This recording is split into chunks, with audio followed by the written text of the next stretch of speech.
अस्सलाम वालेकुम नाज़रीन, प्रोग्राम दूसरा रुख में खुशामदीद। मैं हूं आपका मेज़बान नादिर गुरामानी। नाज़रीन, आज जो जुडिशल कॉम्प्लेक्स के बाहर खुद कुछ धमाका हुआ था हुकूमत की जानिब से, उस हवाले से तफसीलात जो हैं सामने लाई गई हैं और ये बताया गया है कि जो कलअदम तंजीम TTP है उसकी जानिब से ये पूरा प्लान किया गया और इसी के साथ साथ जो अफ़गानिस्तान की जानिब से एक इल्ज़ाम आयद किया गया है कि पाकिस्तान की जानिब से हमला किया गया है, उस हवाले से DG ISPR ने अफ़गानिस्तान के उन इल्ज़ामात को मुस्तरद किया है और ये वाज़ेह किया है कि अगर पाकिस्तान कोई कार्रवाई करता है तो उसका ऐलान भी किया जाता है। इसी के साथ साथ जो ऑपरेशन के आदाद व शुमार हैं वो भी सामने रखे गए हैं। अब अगर हम मुल्क में जो ज़िमनी इंतखाबात हुए उस हवाले से बात करें तो उसमें मुस्लिम लीग नून को बड़ी एक कामयाबी हासिल हुई है और अब तो ये भी कहा जा रहा है कि शायद पार्लियामेंट के अंदर जो सबसे बड़ी इत्तेहादी जमात है पाकिस्तान पीपल्स पार्टी, उस जमात की भी मुस्लिम लीग नून को अब शायद ज़रूरत नहीं रही, सादा अक्सरियत अब उनके पास आ गई है। हाल ही में जो 27वीं आईनी तरमीम मंजूर हुई, उस तरमीम की मंजूरी के बाद अभी से 28वीं आईनी तरमीम के हवाले से मुल्क के अंदर गुफ्तगू जो है वो हो रही है। MQM ने भी ये वाज़ेह किया है कि अगर पीपल्स पार्टी बल्दियाती निज़ाम के हवाले से जो कानून है उस पर बातचीत नहीं करेगी, कोई फ्लेक्सिबिलिटी शो नहीं करेगी तो फिर 18वीं तरमीम भी वापस होगी और सिंध के अंदर सूबा भी बनेगा। अब हमने देखा कि हाल ही में जब मुस्लिम लीग नून और पीपल्स पार्टी के दरमियान इख्तिलाफात सामने आए तो उसके बाद पीपल्स पार्टी की क़यादत ने CC का इजलास बुलाया और वो इजलास 18 अक्टूबर को कराची में हुआ था और पीपल्स पार्टी ने मुस्लिम लीग नून को तमाम तहफ़्फ़ुज़ात दूर करने के लिए 1 माह की मोहलत दी थी, जो 18 नवंबर को ख़त्म हो चुकी है। अब पीपल्स पार्टी की हिकमत अमली क्या होगी, जो मुख्तलिफ इशूज़ हैं उस पर हम गुफ्तगू करेंगे। नदीम अफजल चंद साहब हमारे साथ मौजूद हैं। चंद साहब, बहुत शुक्रिया वक्त निकालने का। मुल्क के अंदर जो ज़िमनी इंतखाबात हुए, अब उसमें तो कहा जा रहा है कि नून लीग ने क्लीन स्वीप किया, फिर एक राय ये है कि भाई आपके जो मुखालिफ थे वो तो कहीं थे ही नहीं, PTI ने बाइकआउट किया। आप देख रहे हैं कि इन इंतखाबात में भी जो हरीपुर में PTI की जानिब से तहफ़्फ़ुज़ात का इज़हार किया जा रहा है, कोई ख़राबी थी या वाकई बड़ा एक जो नैरेटिव था नून लीग का वो कामयाब हुआ है? लेकिन जी, नैरेटिव तो नहीं कामयाब हुआ, लेकिन हुकूमत होती है, हुकूमत जब इलेक्शन मैनेज करना चाहे तो कोई मुश्किल नहीं होता, कोई भी हुकूमत हो। ये मैनेज हुआ है तो मैं मेरी बात तो मुकम्मल होने देना। अब पीपल्स पार्टी का तो 2 सीटों पे मुकाबला था, 3 पे, तीसरी विड्रॉ अभी हुआ नहीं। बाकी हम सीटों पे वैसे ही हमने बंदे विड्रॉ कर लिए थे, मुजफ्फरगढ़ और DG खान। लेकिन हमारे कारकुनों की शिकायत हमें पहले दिन से आ रही है, ठीक है। DG खान से स्पेशली। वहाँ हुकूमती मशीनरी भी इस्तेमाल हुई, वो ज़रा भी गए और वो ज़रा मानते भी हैं। लेकिन देखना ये है कि मैं गुरबानी साहब, ये जो इलेक्शन कोई मान ही नहीं रखता, ज़िमनी इलेक्शन मिड टर्म जो भी सीटों पे होता है। पहले तो ये है कि मैं समझता हूँ क्या इस इलेक्शन पे इलेक्शन कमीशन ने अपनी इज़्ज़त बहाल की? जवाब नफ़ी में है। क्या आवाम की ओनरशिप बढ़ी इस निज़ाम पे? इसका भी जवाब नफ़ी में है। ठीक है। तो क्या जमहूरियत इस फैसले से मजबूत हुई? ना अपोजिशन के फैसले से मजबूत हुई, PTI के फैसले से, ना हुकूमत के अंदाज़े हुक्मरानी से मजबूत हुई इस इलेक्शन के दौरान। दोनों अतराफ से जमहूरियत को नुकसान हुआ। अपोजिशन ने बाइकाट भी किया, अपोजिशन ने इलेक्शन भी लड़ा। तो मैं समझता हूँ ये जब आप इलेक्शन किसी डेमोक्रेसी की बुनियादी रूह जो होती है वो इलेक्शन होता है, और जब इलेक्शन के प्रोसेस से ही के आप हिस्सादार ना बने या वो मशकूक हो जाए तो फिर ये जमहूरियत की खिदमत नहीं होती। तो ना अपोजिशन ने खिदमत की है, ना PMLN ने खिदमत की है। तो ये जो बाई इलेक्शन हुए, आप समझते हैं कि ये भी मैनेज हुए हैं? नहीं, 100% आइडियल नहीं हुई। मैं तो ये, आप अगर मुझे कहें ना, मैं नहीं कहता मैनेज, अगर आप मुझे कहें कि फ्री एंड फेयर हुए हैं तो मैं कहूँगा नहीं हुए बिल्कुल। मैं क्यों झूठ बोलूं? अगर फ्री भी नहीं हुए, फेयर भी नहीं हुए तो पीछे क्या रह जाता है? बस जो लफ्ज़ आप बोलना चाहे बोल लें, मैंने जो कहना था वो यही, मेरे यही अल्फाज। अच्छा, लेकिन आप इत्तेहादी जमात हैं मुस्लिम लीग नून की वफाक में, अगर आपके उम्मीदवार थे जहां से आपको शिकायतें हैं, तो क्या चंद साहब उनसे कोई बात नहीं हुई थी कि माजी की तरह कोई मुश्तरका कैंडिडेट हो? देखिए जी, हमारे चार्टर ऑफ डेमोक्रेसी के तहत हमारा मुश्तरका कैंडिडेट ही हमने विड्रॉ किए कैंडिडेट्स। उन्होंने अलमदार कुरैशी साहब के मुकाबले में विड्रॉ किया, लेकिन पताफी साहब की सारी सपोर्ट पंजाब हुकूमत करती रही। उनके तंजीमी अहदेदार open election, district divisional president, district president PMLN के, वो इलेक्शन लड़ते रहे। खोसा साहब के ऊपर, क्योंकि वहाँ रनर अप नून लीग भी नहीं थी, तो वहाँ उनको चाहिए था कि वो न्यूट्रल वहाँ अंपायर होता। लेकिन वहाँ भी एम्पायर न्यूट्रल ना हुआ। ब्यूरोक्रेसी भी इस्तेमाल हुई, वज़रा भी इस्तेमाल हुए, सारा सिस्टम इस्तेमाल हुआ। तो इस वजह से आप ये कहें कि पीपल्स पार्टी को कोई हुकूमती इदादी होने का कोई फ़ायदा हुआ है तो कतई नहीं हुआ, उल्टा नुकसान हुआ है।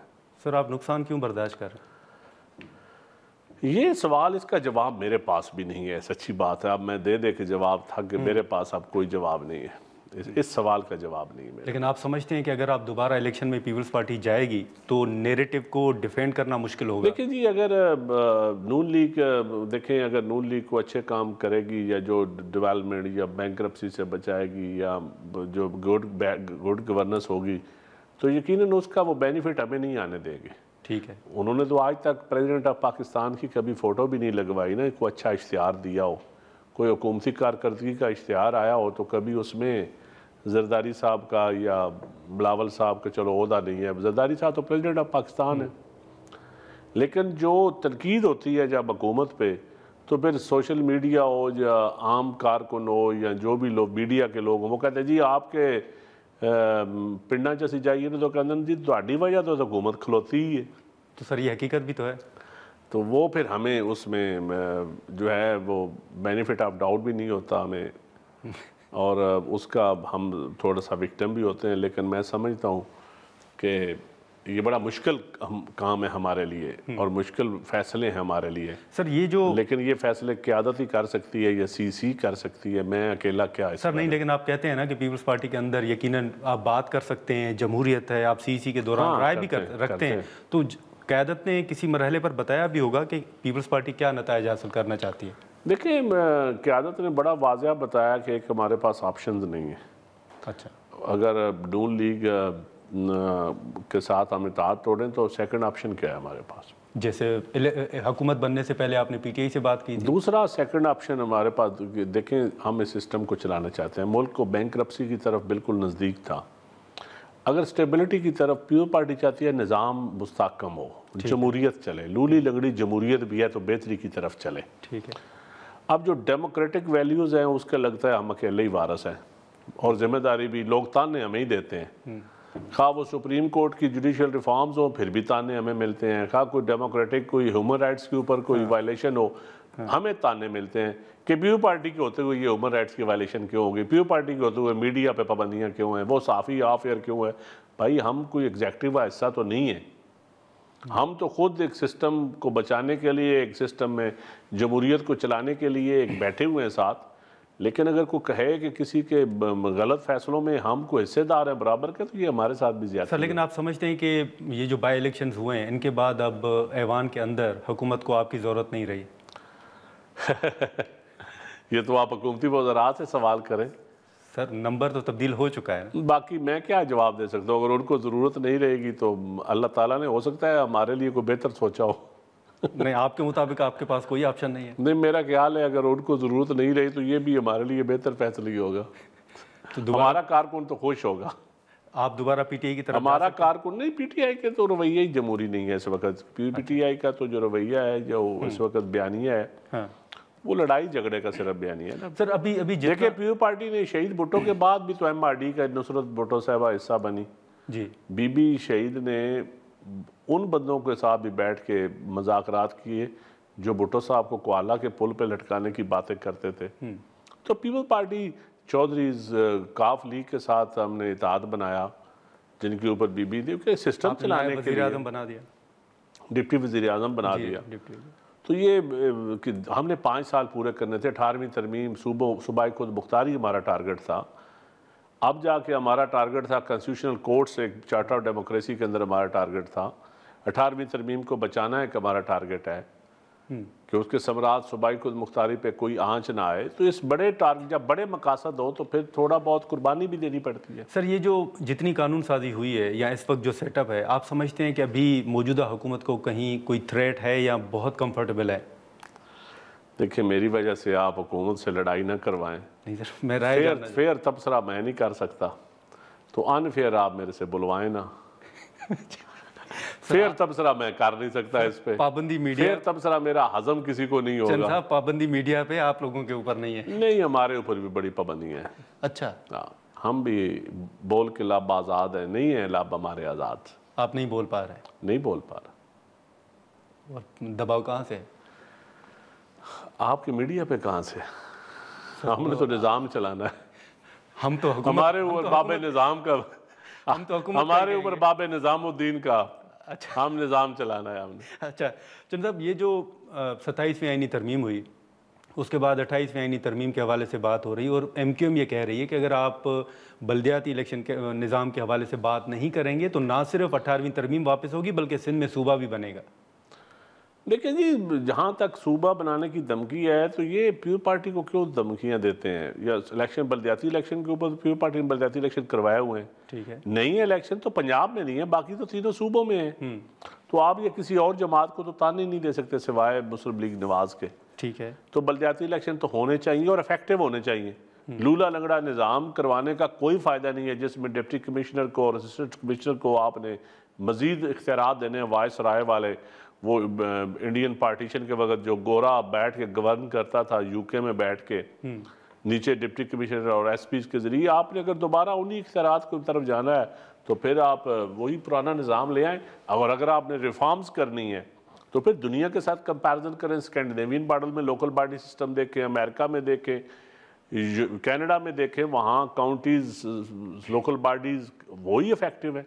MPs का तो पता ही किसी को नहीं होता। लेकिन चंद साहब, चंद रोज़ कबल बैरिस्टर अकील मलिक साहब ने हमारे शो में कहा कि 28वीं तरमीम आएगी और बल्कि उन्होंने ये भी दावा किया कि बिलावल साहब ने रजामंदी जाहिर की है NFC के मामले पर, और ये बड़ा एक दावा है। बिलावल साहब ने कहा कि आप मेरे साथ बैठ के बात करें, बिल्कुल कहा है उन्होंने। अच्छा। कि मैं हम बातचीत के लिए तैयार हैं, हमें बैठ के या आप हमें आप कायल कर लेंगे या हम आपको कायल करेंगे, फैक्ट के ऊपर बात करें कि शॉर्टेज ऑफ मनी क्यों है, क्यों आप NFC में पैसे कमी करना चाहते हैं, उसका अल्टरनेट क्यों है, टैक्स कलेक्शन किसकी जिम्मेदारी है, किसका फेलियर है। ठीक है, सूबे जो महकमे जो वफाक में ऑलरेडी महकमे, देखें ना, आपने PWD ख़त्म किया, साथ आपने PWD की एक सक्सेसर कंपनी बना दी। आप कहते हैं नया महकमे कोई नहीं बनेंगे, आप सूबों में आप जहाँ आपकी हुकूमत है वहाँ नए डिपार्टमेंट भी आप बना रहे हैं। आप एक तरफ यूटिलिटी स्टोर बंद कर रहे हैं, दूसरी तरफ गवर्नमेंट के और कई इदारे हैं जो यूटिलिटी स्टोर की तरफ जा रहे हैं। आप पैकेज भी देना चाहते हैं, आप रमज़ान बाज़ार भी लगाना चाहते हैं, आप वॉलेट पार्क और आप यूटिलिटी स्टोर भी बंद करना चाहते हैं। आपने PWD बंद किया, पास्को बंद किया। एक तरफ आप गंदम की गंदम इम्पोर्ट भी करना चाहते हैं, TCP के ज़रिए करना चाहते हैं, और दूसरी तरफ आप स्टोरेज कैपेसिटी की तरफ भी नहीं जा रहा है। गवर्नमेंट के पास स्टोरेज, फूड सिक्योरिटी हमारा कॉन्स्टिट्यूशनल बाइंडिंग है, तो फूड सिक्योरिटी के लिए क्या इकदाम हुकूमत कर रही है?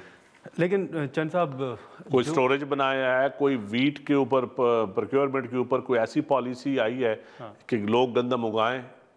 गंदम उगाना तो नारा होना चाहिए गवर्नमेंट का कि गंदम उगाएं मुल्क बचाएं, गंदम उगाएं मुल्क बचाएं, ये नारा होना चाहिए था। यहाँ आया कि सड़क बनाएं और कमीशन बनाएं। नाज़रीन, यहाँ पर एक मुख्तसर सा ब्रेक लेते हैं और ब्रेक के बाद यहीं से गुफ्तगू को आगे बढ़ाते हैं। प्रोग्राम में एक बार फिर खुशामदीद। चंद साहब, हमने बीच में देखा कि आपके बड़े इख्तिलाफात थे मुस्लिम लीग नून के साथ। एक डार साहब की सरबराही में कमेटी भी बनी थी, मुलाकातें भी हुई और उसका कोई हल ना निकलने के बाद अल्टीमेटली पीपल्स पार्टी ने कहा कि हम 1 माह की मोहलत देते हैं, और उसको तकरीबन 1 माह जो है वो गुजर चुका है, बल्कि 7 रोज़ मज़ीद गुजर चुके हैं। अब क्या लाए अमल है?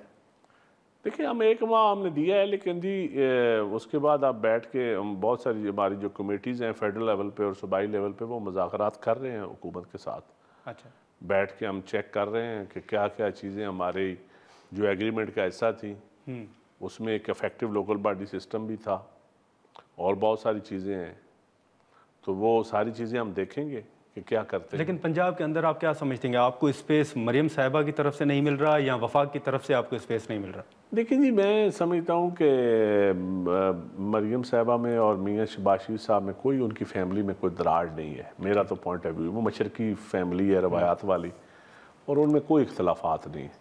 अपनी अपनी उनके ग्रुप्स हैं छोटे छोटे, किसी का किसी से तल्लक है, किसी का हमजा साहब से तल्लक है, किसी का मियाँ साहब से, किसी का बड़े मियाँ साहब से। ये है, पॉलिसी उनकी एक ही है, सलाह मशवरा भी उनका एक है, पॉलिसी भी उनकी एक।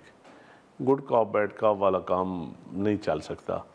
तो अगर मरियम साहबा स्पेस नहीं दे रही तो वो भी बड़े मियाँ साहब और शहबाज शरीफ साहब कि कंसेंट उनके साथ है, अगर स्पेस देंगी भी तो फिर भी उनकी कंसेंट साथ है। लेकिन हमें तो ये मैसेज दिया गया मीटिंग में कि मियां नवाज शरीफ साहब ने कहा कि पीपल पार्टी से साथ जो आपकी कमिटमेंट्स हैं वो पूरी करें, दूसरे इत्तेहादियों के साथ भी जो है, और पीपल पार्टी को हर सूरत आपने साथ लेके चलना है। हमें ये मैसेज दिया गया। आप मजीद कितना टाइम देखेंगे नून लीग को? देखें, ये डिपेंड करता है, अब अगली CEC की मीटिंग होगी जब, तो निज़ाम कैसे चलना है, तरमीम का आफ्टर इफेक्ट्स क्या हैं, ये सारी चीज़ें सामने आएगी। अवाम के मसाइल के ऊपर क्या अवाम के मसाइल कम हुए हैं या बढ़े हैं, ये चीज़ें भी हैं। एनर्जी महंगी, एग्रीकल्चर का कोई हाल नहीं है, तो ये सारी चीज़ें देख के ही आपने, दहशतगर्दी है, दहशतगर्दी के ऊपर हमारा एक मौक़िफ़ है और हम हर सूरत रियासत के साथ तावन करना चाहते हैं। अच्छा चंद साहब, एक बीच में कुछ खबरें आई और नून लीग ने यह दावा किया कि शायद सरफराज बुगटी साहब को हटाया जा रहा है, इस तरह का कोई फैसला हुआ है? नहीं, कोई ऐसी, वो तो बिलावल साहब ने तरदीद कर दी थी, हमारी पार्टी की तरफ से तरदीद आ, कोई ऐसी खबर नहीं। अच्छा, लेकिन वो जो मुआहदे की बात करें कि 2.5 साल का मुआहदा, ऐसी कोई चीज़ है? वो जब आएगा पता चलेगा। मेरा नहीं ख्याल कि 2.5 साल का मुआहदा, वो तो बड़े खबरें सुनी है अभी कोई ऐसी। लेकिन जन साहब, एक आखिरी सवाल होगा कि आपने जो आवाम को मुश्किलात हैं उनका जिक्र भी किया, लेकिन एक तनकीद तो फिर आपके ऊपर ये भी हो रही है ना कि हाल ही में जो 26वीं आईनी तरमीम हुई, 27वीं आईनी तरमीम हुई, उसमें आवाम को क्या मिला? देखिए, अवाम को जब आसफ अली जरदारी को आपने 14 साल जेल रखा, विक्टिमाइज किया, तो पीपल पार्टी आप कमज़ोर किया आपने। शहीद बीबी को आपने एग्ज़ाइल में 17 साल रखा जी, भुट्टो साहब को आपने शहीद किया, पीपल पार्टी को, लेफ्टिस्ट पॉलिटिक्स को आपने ख़त्म करने की कोशिश की। आपने जो हमारा मंशूर था उसके ऊपर पीपल पार्टी के आपने सारी चीज़ें और आहिस्ता आहिस्ता सरमायादारों के हवाले करनी थी, तो आपको एक बाई डिफ़ॉल्ट पीपल पार्टी को कमज़ोर करना था।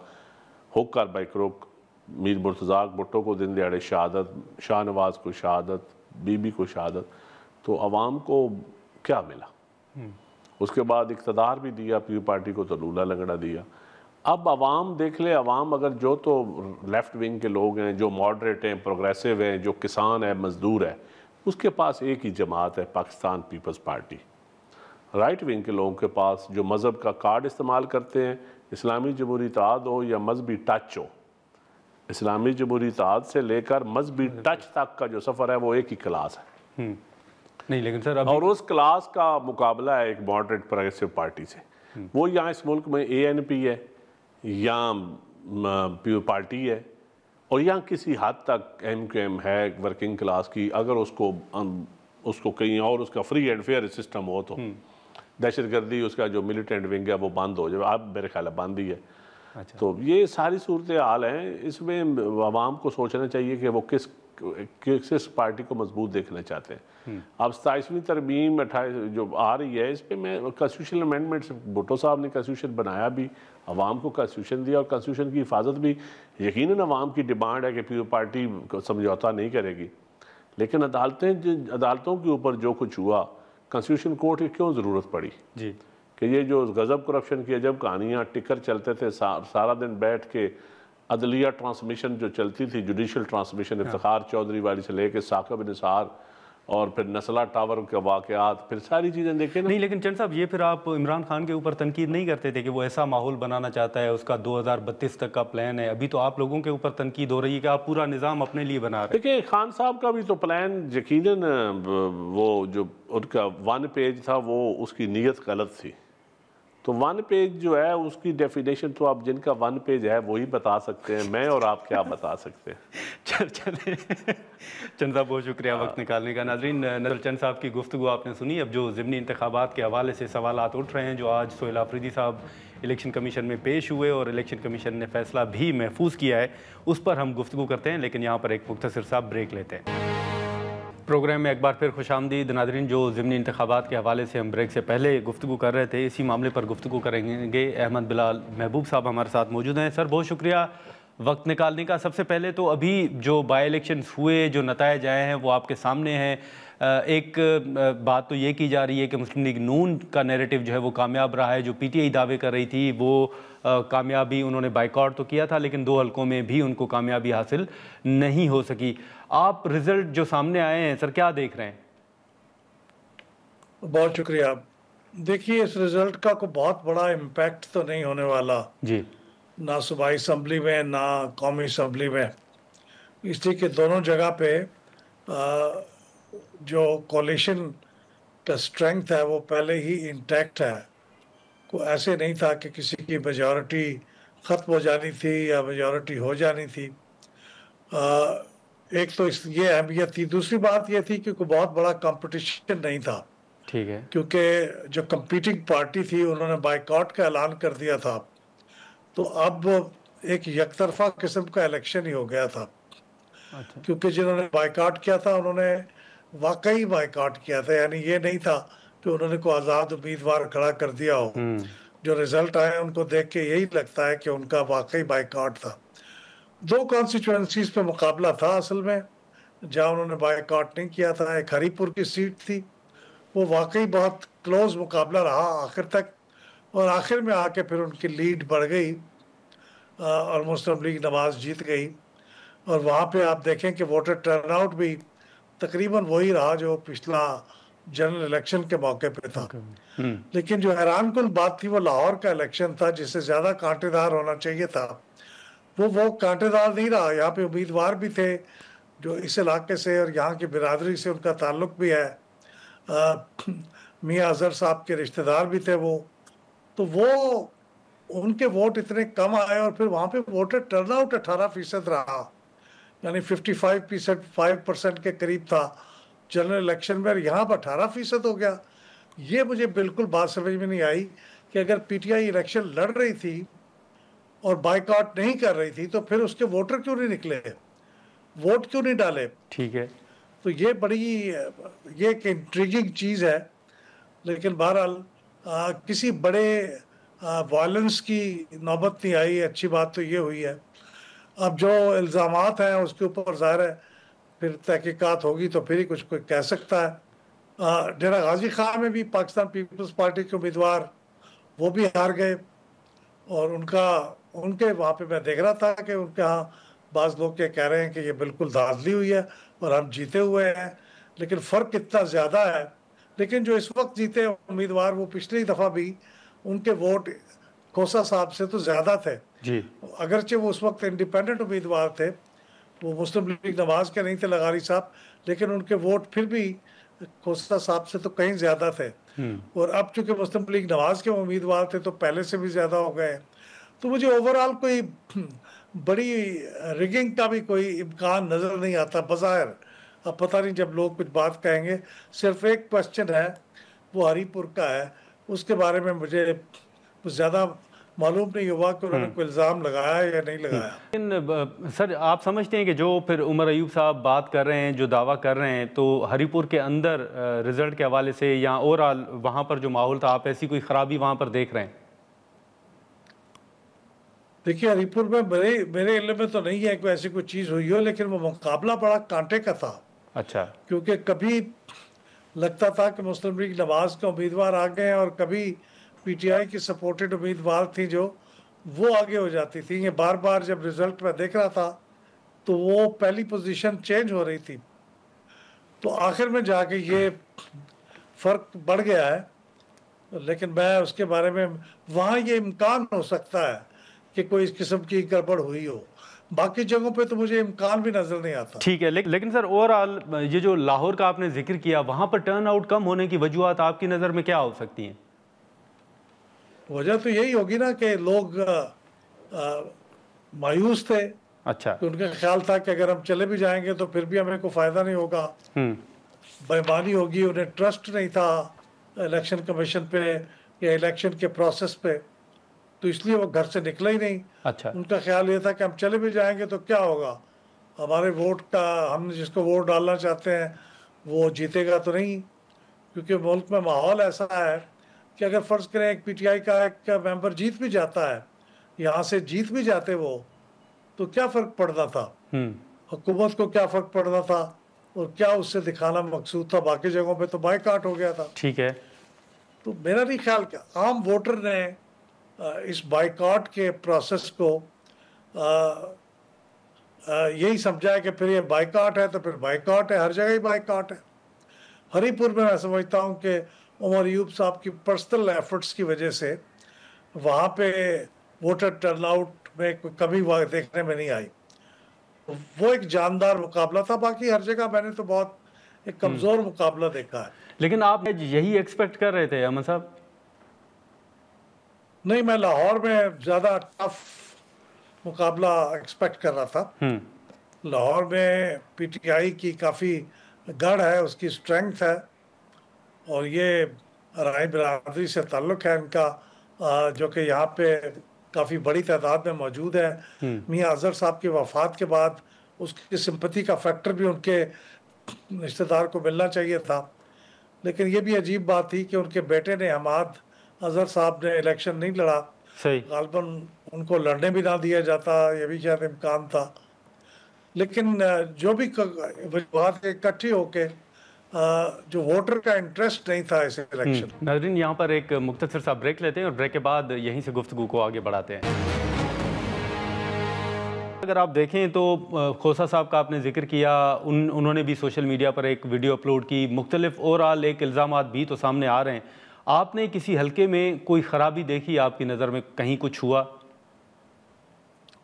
देखिए, मैं सारे पोलिंग स्टेशनों का मामला तो नहीं जानता जी, इसलिए कोई हुई भी हो तो कोई आदमी उसको रूल आउट नहीं कर सकता। ख़ास तौर पे मैं देखिए, वो जो वहाँ दोस्त मोहम्मद खोसा साहब इलेक्शन लड़ रहे थे लगारी साहब के मुकाबले में, उनके दरमियान मैंने अर्ज़ किया ना कि 2024 के इलेक्शन में भी काफ़ी फ़र्क था। हालांकि लगारी साहब उस वक्त पीएमएलएन के कैंडिडेट नहीं थे, लेकिन अब फ़र्क बढ़ गया है। और मेरे ख्याल में पीएमएलएन पीपीपी के ख़िलाफ़ कोई रिगिंग शायद करना उसके लिए मुमकिन ना होता। ठीक है, क्योंकि वो उनके कोलिशन पार्टनर हैं, तो इसलिए कोई ऐसी रिगिंग तो नहीं हो सकती जो पकड़ी जाए। लेकिन मैं हरीपुर के बारे में कुछ नहीं कह सकता। लेकिन मुताबिक हरीपुर में गड़बड़ के इम्कानात हैं, यानी सर्कमस्टांशियल एविडेंस ये कहती है कि वो तकरीबन आगे पीछे हो रहे थे और अचानक फिर उनकी लीड बढ़ गई और वो ज़्यादा हो गई। और वो लीड भी इतनी ज़्यादा है कि वो मुझे उम्मीद नहीं थी कि इतनी ज़्यादा लीड होगी। तो इसलिए आज से मैं कहता हूँ कि वहाँ पे ज़रा देखिए ना, 120,000 उनका है उमर अयूब साहब की बेगम साहबा का, और 160,000 बाबर नवाज खान साहब का है। तो 40,000 की लीड है। ये 40,000 की लीड का मामूली लीड नहीं है, जबकि पहले वो मैं देख रहा था कि बिल्कुल नेक नेक जा रहे थे, नेक टू नेक थे, हत्ता कि कभी उनकी लीड हो जाती थी, कभी उनकी लीड हो जाती थी। तो ये सर्कमस्टांशियल, यानी ये हो सकता है बगैर कोई इसमें कोई ज़रूरी नहीं कि कोई लाज़मी बेईमानी हुई, लेकिन यहाँ हो सकता है इम्कान। बाकी जगहों में तो मुझे इम्कान भी नहीं लगता। लेकिन अचानक लीड बढ़ जाने का आप जिक्र कर रहे हैं सर, इसकी वजूहात अमूमन क्या होती हैं? ये देखें, जीत नहीं रहा था एक उम्मीदवार, लीड कम थी। हाँ, और ये जनरल भी हो सकता है कि उन पोलिंग स्टेशनों का रिजल्ट हो जो फेवर करते हैं किसी एक कैंडिडेट को, मैं कह नहीं सकता, लेकिन इस बात का इम्कान पैदा हो जाता है। ठीक है, जैसा इम्कान है तो इसकी तहकीकात होनी चाहिए, ये कंप्लेंट करें और इसके ऊपर तहकीकात हो। चलें, ठीक है, बहुत शुक्रिया अहमद बिलाल महबूब साहब वक्त निकालने का। नाज़रीन, गुफ्तगू आपने सुनी।